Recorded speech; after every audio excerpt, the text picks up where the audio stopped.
Assalamualaikum dan salam sejahtera, Sobat Gender. Kembali lagi di podcast Edukasi Gender bareng saya, Ayu. Di episode sebelumnya kita bahas apa itu PPRG dan bagaimana cara kerjanya.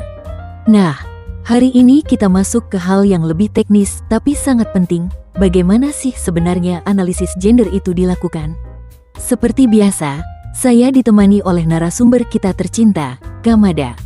Halo Kak. Halo Mbak Ayu, halo semua pendengar. Analisis gender itu memang kunci dari perencanaan dan penganggaran yang responsif gender. Dan hari ini kita bahas 9 langkah teknisnya. Oke Kak, pertama-tama, sebenarnya apa sih analisis gender itu?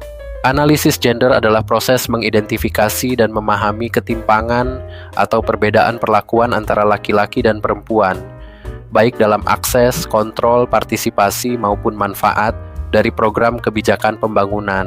Dan kenapa harus pakai alat bantu seperti GAP ini, Kamada?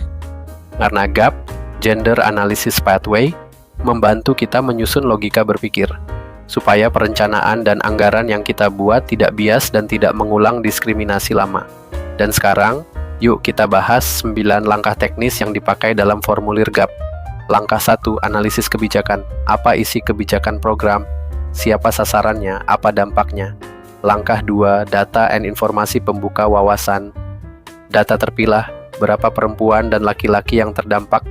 Langkah 3, temukan kesenjangan isu gender. Apakah ada perbedaan partisipasi, akses, atau manfaat? Langkah 4, sebab kesenjangan internal. Kebijakan atau SOP yang belum adil, layanan yang bias. Langkah 5, sebab kesenjangan eksternal. Faktor budaya, beban ganda, diskriminasi sosial. Langkah 6, reformulasi tujuan ubah target agar mencerminkan keadilan gender bukan sekadar angka. Langkah 7, rencana aksi. Apa solusi nyatanya? Ubah jadwal, beri pelatihan, ubah pendekatan. Langkah 8, data dasar, baseline.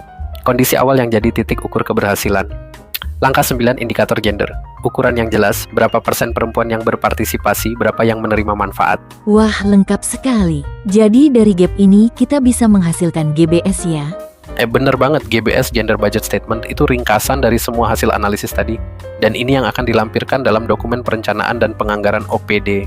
Luar biasa. Jadi, Sobat Gender, analisis gender itu bukan hal rumit. Dengan 9 langkah ini, semua OPD bisa menyusun program dan anggaran yang adil dan berdampak. Betul Mbak Ayu, ini bukan teori, tapi alat bantu kerja yang konkret.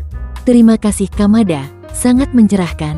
Di episode keempat nanti, kita akan belajar cara menyusun GBS dari hasil GAP ini.